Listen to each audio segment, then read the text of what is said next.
Amen. Thank you, Bertus and the team.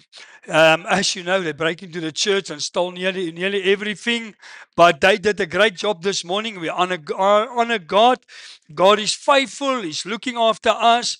And every one of you that's here this morning, you are so welcome. Say to the guy next to you, you are so welcome. Say, you are so welcome because the pastor's name is Malcolm. No, that's not why you're welcome. You're welcome because the Holy Spirit is here and God is with us. Now, this morning, I want to talk to us about the blood covenant of Jesus Christ and the baptism. If it wasn't for Jesus Christ's blood, not one of us would be here. And how significant is it this morning? While we're talking about the blood, we also had the privilege to use communion this morning. Communion is all about Jesus' body and it's all about his blood that was shed on the cross so that we this morning, all of us, that we can have life and life in abundance. Amen. If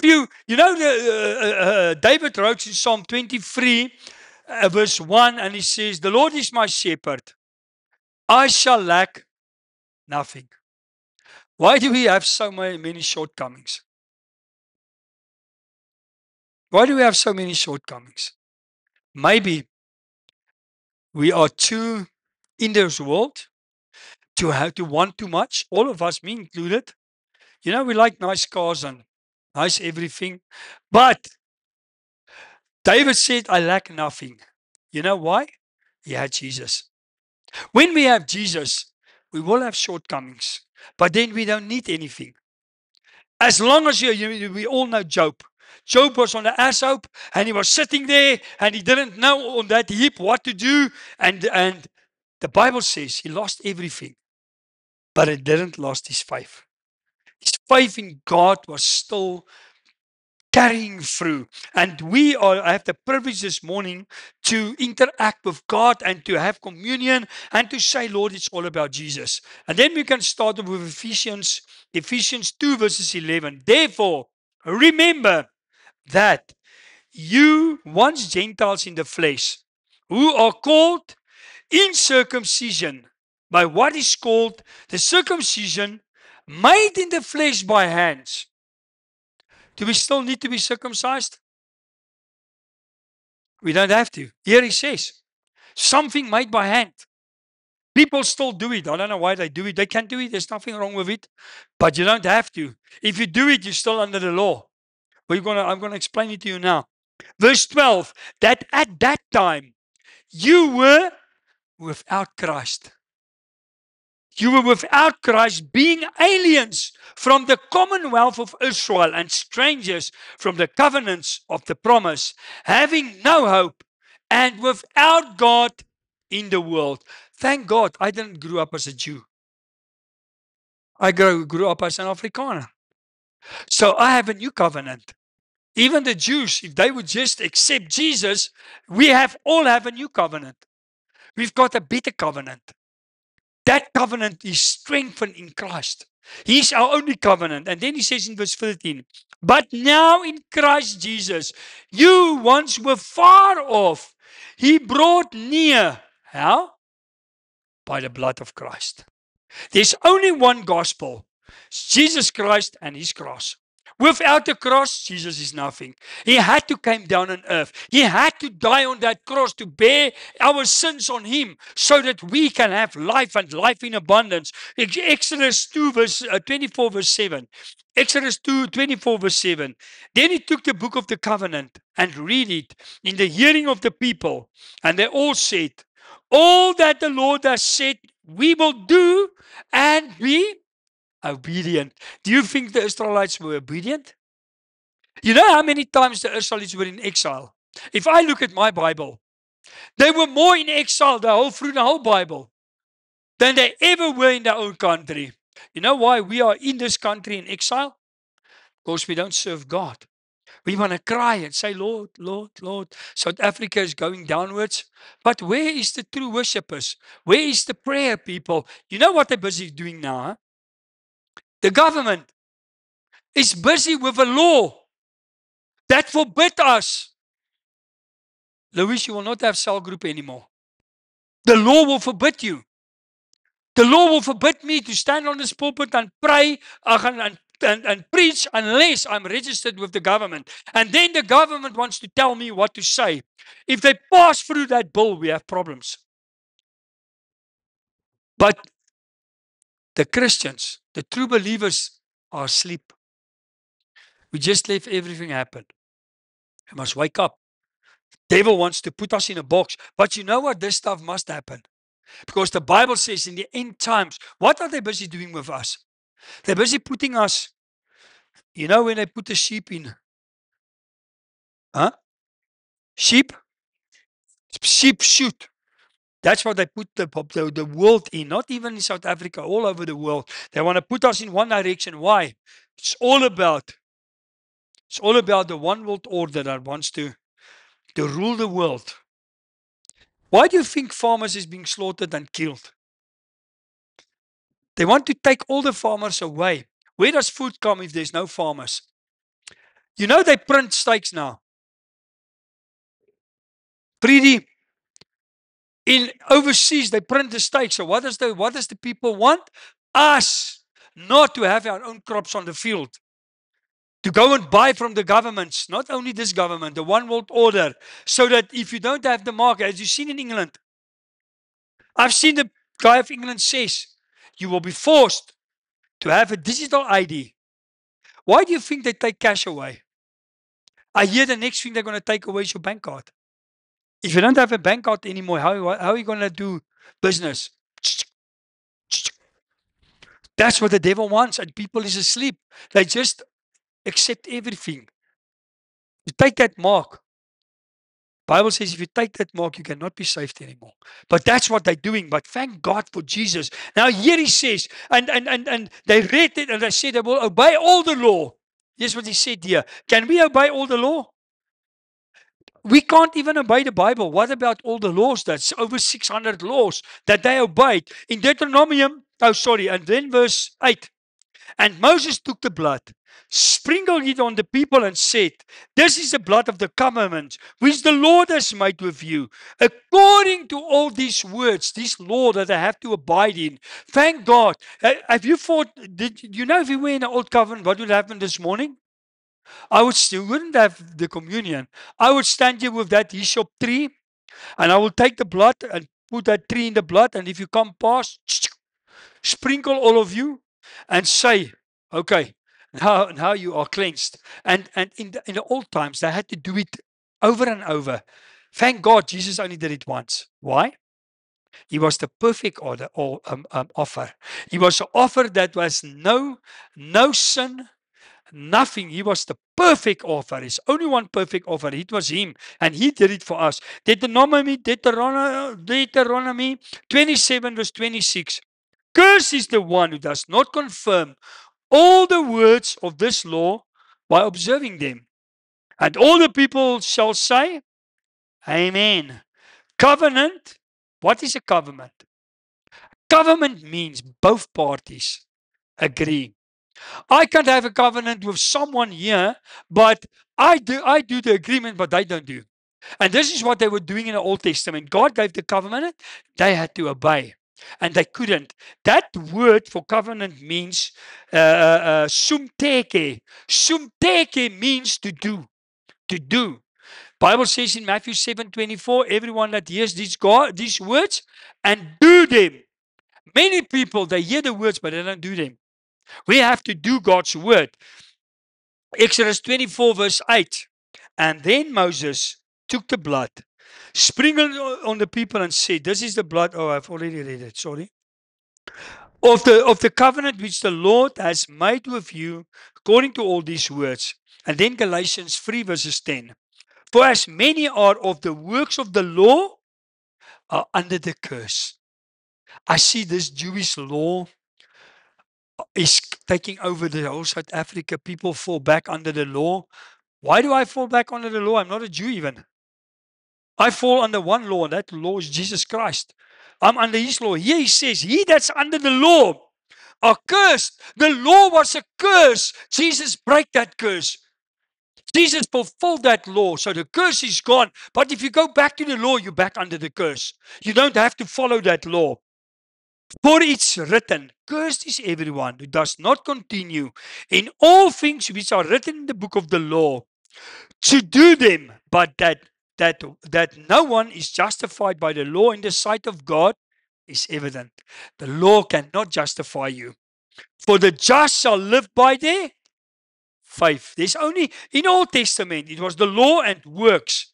You have to do the law, and the law is performing the whole time, doing the works to get God's grace. What do you need to do in the new covenant? What does he say here? Faith. Believe. We must believe in Christ. We must believe in the Son of God, and then we shall be saved. Yet the law is not of faith. There he says, but the man who does them shall live by them. If I want to continue under the law, you know what the law do? Breaks my body down, breaks my spirit down. It puts me in a box. It's controlling me. And he says, if you do that, you will live by that. And then we read in Hebrew 9, verse 11. Oh, sorry, verse 13. Christ has redeemed us from the curse of the law. Thank God for Christ. He has redeemed us, having become a curse for us. For it is written, cursed is everyone who hangs on a tree. You know, no one can curse you anymore. Can they? They can only curse you if you allow it. Some people, I can't understand it. They believe in Sangomas. They're more afraid of the Sangoma than they're afraid of God. If you go out of God's protection, you are cursed. As long as I stay under His protection, no one can curse me. Here he says, Jesus took the curse on Him. He broke that curse that was on us. That the blessing of Abraham might come upon the Gentiles in Christ Jesus. Where does your blessing come? The law or Christ Jesus? The blessings come from Christ Jesus. That we might receive the promise of the Spirit through Him. You have the Spirit through Christ. Christ said it's better if I go, because if I go, I will send the Spirit. Or my Father will send the Spirit. He and His Father is one. So we have the Spirit. Now the Spirit must lead you, not the law. Hebrew 9:11. But Christ came as high priest of the good things. Amen. Of the good things. To come with the greater and more perfect tabernacle, not made with hands, that is not of this creation. They had to go to the tabernacle and they had to go and do sacrifices to be sprinkled with the blood. Now we don't have to do it. We just have to believe in Christ. This church is not holy anymore. This building is not holy anymore. What is holy in this building? Me and you. We are the souls in this body. But this church belongs still to God. It's a place of gathering. We must still have respect for. Why do we have respect for the church? For everyone that comes. Because of you, we have respect for each other. And then he says, not with the blood of goats and calves, but with his own blood, he entered the most high place once for all, having obtained eternal redemption for the blood of bulls and goats and the ashes of a heifer, sprinkling the unclean, sanctify for the purifying of the flesh. How much more shall the blood of Christ, who through the eternal Spirit offered himself without spot to God, cleanse us?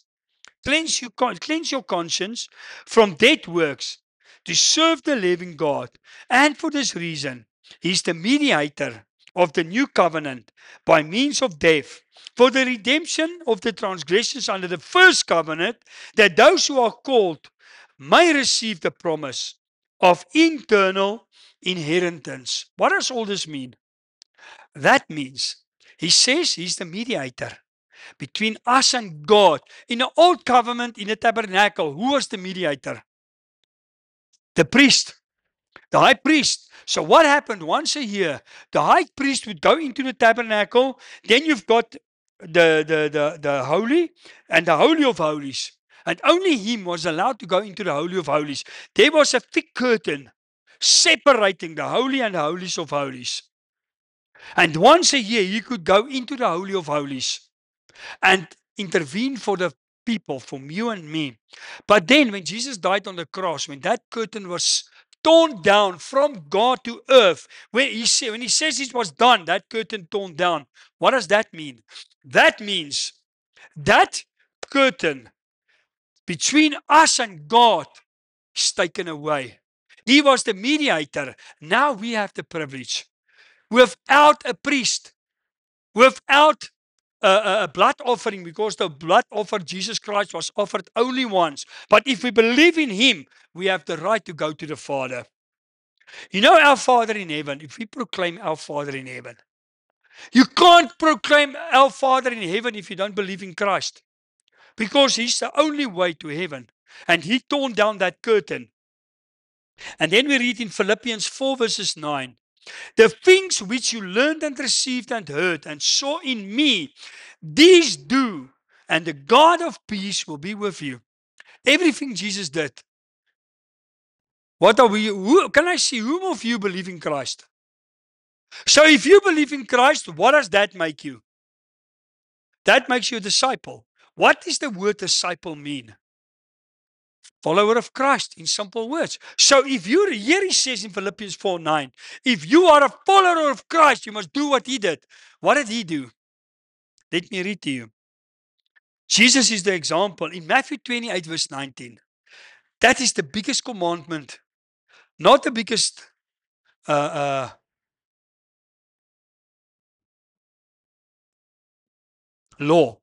The biggest commandment is go to do what?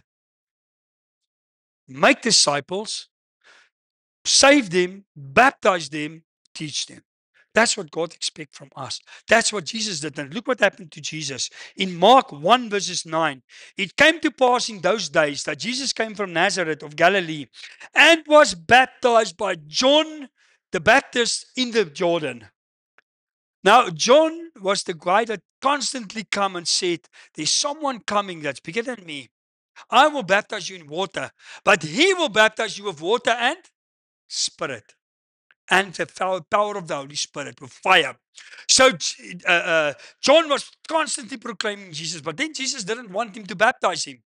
John said to Jesus, I'm not going to baptize you. And Jesus says, it is written, you have to. You have to. And then Jesus was baptized. And what happened to him when he was baptized? Immediately, coming up from the water, he saw the heavens. Many people, I believe, can't live a full life because they're not baptized. What happened to Jesus when he was baptized? Look what happened to him. He says, he saw the heavens parting and the Spirit descending upon him like a dove. I remember when I was baptized. I didn't know it at that moment. The minute after I was baptized, my ministry started. I was still a policeman at that stage. If you ever told me I would become a pastor, never in my life. Maybe a dominee, maybe, but not a pastor. But when I was baptized, I didn't realize it. The Holy Spirit become part of my life. The Holy Spirit changed my life. And only about 2 years after that, I realized that's where my ministry started. Why? The Holy Spirit came down on me. Here the Holy Spirit came upon Jesus. Then a voice came from heaven, you are my beloved Son, in whom I am well pleased. When are God pleased with you? Why did he say Jesus is my beloved Son? Because Jesus said, when I think it's in John 17, when he prayed to his disciples, he says, Lord, everything you taught me, I taught them. I did what you sent me to come to do. So if you listen to God and you are obedient to God, then you are the blessed Son. Jesus at that moment was baptized. And for God, it was pleasing. His Son did the right thing. When Jesus was baptized, what happened after that? The devil took him into the desert. Or the Holy Spirit, took him to the desert. Why?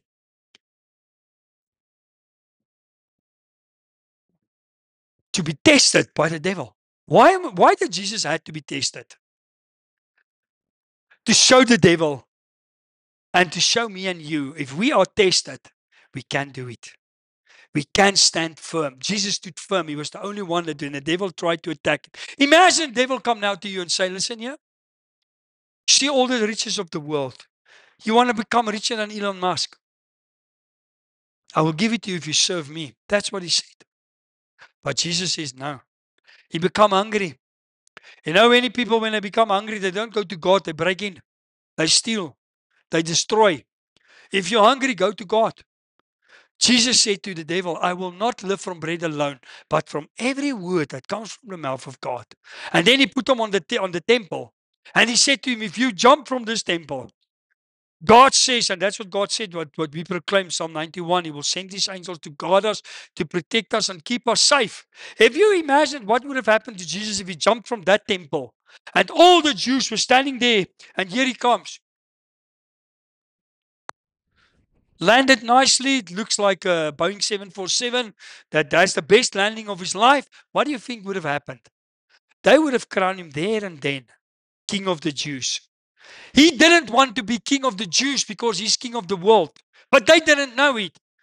Not even as the disciples snapped and clicked, hey, he's the real king that's in front of us. But that's why and here he says, we can do it. The Holy Spirit, it's important for us that the Holy Spirit come over us, that we are led. Romans 8 verse 14 says, he that is led by the Spirit of God is the Son of God. I can't be a Spirit of God, of the Spirit of God had it in me, but when I see Wayne, and then I say to the people, you know that Wayne, I gossip. That's not a Spirit of God.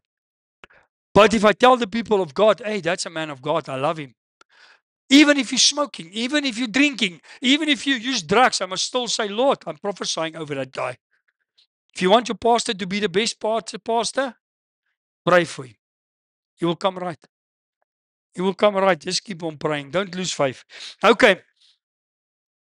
Jesus was baptized. And then we see the Apostle Paul. He was soulless first. He killed the people. Why? He was under the law. The law kills you. The law kills people. And then God struck him with blindness. He couldn't see.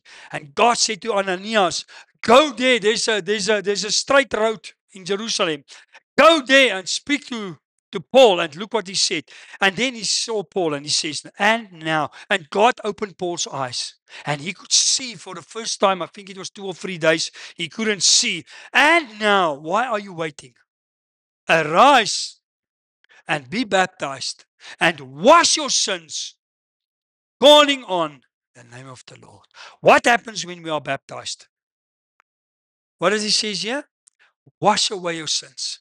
Remember Paul, if you go and read the books of Paul, Paul said, I am the worst of all the apostles because I persecuted God's church. I killed God's church. And he had so much sin. But when he went through that water, God said to him, you're not a murderer anymore. God said to him, now I will show you how much you must bear for my kingdom. And that changed Paul's whole life. He was a new creation. And then, why do we need to be baptized? Romans 3:23. For all have sinned and fall short of the glory of God, being justified freely by His grace through redemption that is in Christ. So if you baptize, what's happening with you when you're baptized? Let me read it to you. Romans 6 verse 3. Or do you not know that as many for us as were baptized into Christ Jesus were baptized into his death. What does that mean? So we die in that water. You die, not physically. Your old person die. You stand up, new creation in Christ. Christ has changed you. You stand up and you say, Lord, now I'm a better person. Now I'm filled with the Holy Spirit even better. Therefore we were buried with him through baptism into death, that just as Christ was raised from the dead by the glory of the Father, even so we also should walk in newness of life. How was he raised? By the glory of the Father, in other words, by the Holy Spirit. If you go and read in the book of Acts, every time where people were baptized, what happened after that? They were filled with the Holy Spirit. How did they know they were filled with the Holy Spirit? How did they know that? They were speaking in tongues. You can go and read it. Acts 2, Acts 10, Acts 16, Acts 8, Acts 22. Acts 22 was Paul that's saying, "For if we have been united together in the likeness of his death," you hear what he says? We are united together with Christ in the likeness of his death. Certainly, we also shall be in the likeness of his resurrection. So, if we die with him, we rise with him. We rise with him. Knowing this, that our old man was crucified with him, that the body of sin might be done away with, that we should no longer be slaves of sin. See, if you baptize, God gives you a bigger responsibility to tell yourself in your spirit, now you're baptized, now you're filled with the Holy Spirit, now you don't want to do sin. Now you ask God to help you with that sin. For he who has died has been freed from sin. Amen. If you die, you're freed from sin. Now, if we died with Christ, we believe that we shall also live with him. The baptism symbolizes us being saved through Christ. In 1 Peter 3 verse 20, who formerly were disobedient, when once the divine long suffering waited in the days of Noah, while the ark was being prepared, in which a few, that is, 8 souls, were saved through water. There is also an antitype which now saves us, baptism. Nor the removal of the filth of the flesh, but the answer of a good conscience towards God through the resurrection of Jesus Christ. So we die, our old sin, our old person die, and we stand up in Christ. In 1 John 5 verse 7, for there are 3 that bear witness in heaven. It's the Father, the Word, and the Holy Spirit. And there are 3 on earth. That is the Son, the Spirit, and the water. Father, Son, Holy Spirit in heaven. On earth, Son, Spirit, Holy, and water. Why water?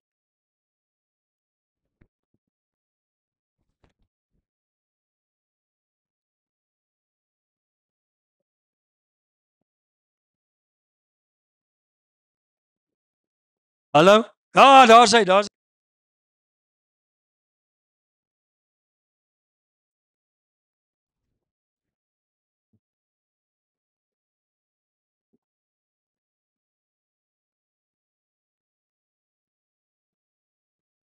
Philip. Aha. Now you're all awake. Okay. And 1 John 5 verse 8, and 1 verse 9. If we receive the witness of men, the witness of God is greater. For this is the witness of God, God which he has testified of his Son. He who believes in the Son of God has the witness in himself, but he who does not believe the testimony of God, that God has given of his Son. So the Bible says we must believe in Christ. We must believe in his Son. Verse 11, on John 5:11. And this is the testimony, that God has given us eternal life, and the life is in his Son. He who has the Son has life. He who does not have the Son of God does not have life. Isn't that wonderful? If you are in Christ, if you are baptized inside, in Christ, you have the Son, so then you have God, and then you have life. Life is in Christ. Amen? Life is not in Allah or Buddha or I don't know what else, or in the sun or the moon, or it's only in Christ. It's only Christ that helps us. Who are allowed to be baptized? Children? Can be baptized children? Who says yes? We can't. We can only baptize saved children that confess Christ. If that little lady there confess Christ and know what baptism is about, we can baptize her. The baptism doesn't ask her age. It asks faith. It asks believing the Son. Hear what he says. Acts 2:37. Remember, Holy Spirit in Acts 1 was poured out, and then Pete stood up and he told everyone about what happened with the Holy Spirit. And then he explained the gospel of Jesus Christ to them. And when they heard the gospel and they acted on it, hear what he says. And now when they heard this, they were cut to the heart and said to Peter and the rest of the apostle, men and brethren, what shall we do? If you believe in Christ, remember Acts 28:19? Go, save them, and then, if you are saved, what's your next step? Baptize them, and then teach them. So the first step, all of you said now that you believe in Christ, you gave your heart to Christ. Then the next step, are you baptized? Who's not baptized yet? Not as a baby, to make that covenant. Okay, so you're all baptized. Okay, praise God. Then Peter said to them, repent and let every one of you be baptized in the name of Jesus Christ for the remission of sins, and you shall receive the gift of the Holy Spirit. So be baptized, repent, be baptized. You will receive the Holy Spirit. Amen. That's what he says. Okay, and then he says in verse 35.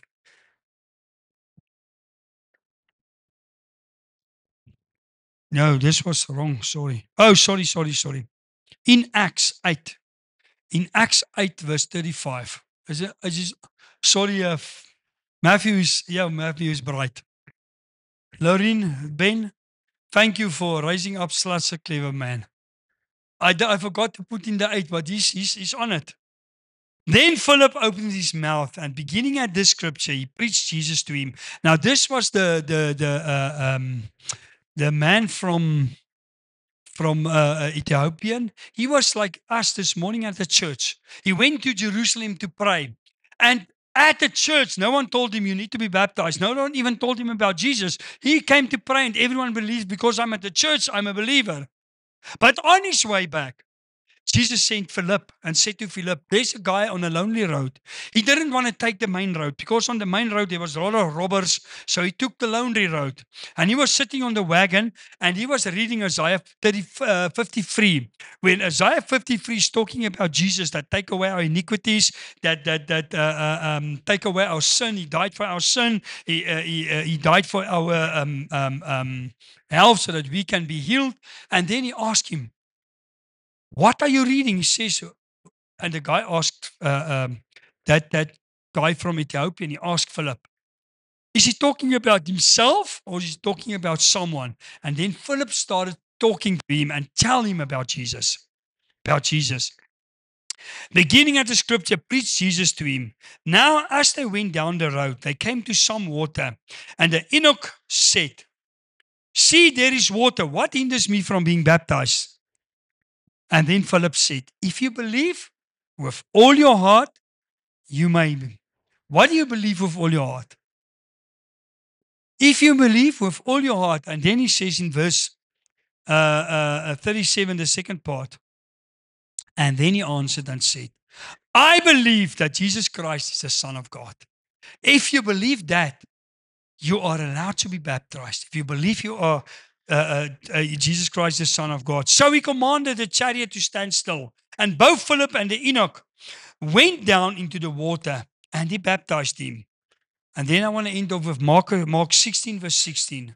He who believes and is baptized will be saved, but he who does not believe will be condemned.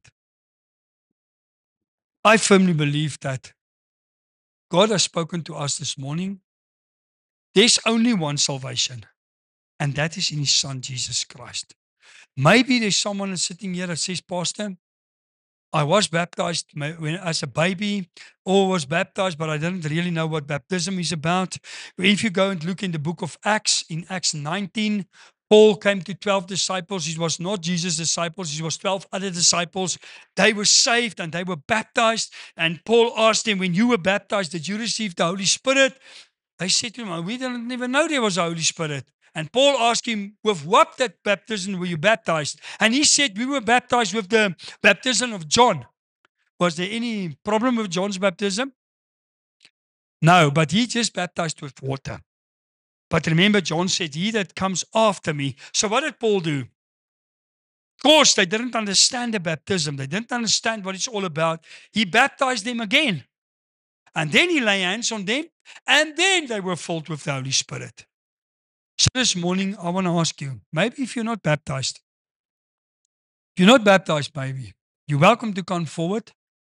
There's water in the bath. There's some clothing. There's towels. There's everything is prepared. Remember what that Ananias said to Paul?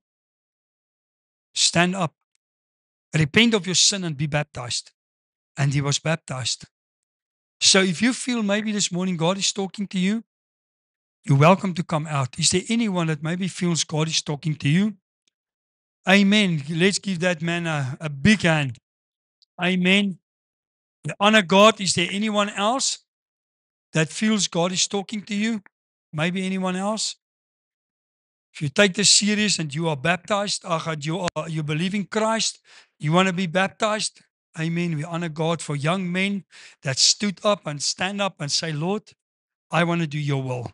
If you baptize you this morning, we don't ask you to become a member of this church. We don't ask you to follow me or to follow anyone. We ask you to follow Christ. That water belongs to Christ. That water is what Christ said to us. We must do so. We do what God is telling us. Father, we thank you for this young man that said he wants to be baptized. Maybe there's someone else there. Father, they are also welcome to come out. Even if we're in the water, they can come out and be baptized. Father, we thank you. We thank you. The Bible says when someone gives his heart to God, there is a glory and joy in heaven. We thank you for this man. And maybe if there's someone else, Lord, we thank you for everyone that's being baptized. And we pray this in Jesus' name. Amen. We will go into the water. If there's maybe anyone else that wants to follow, you're welcome.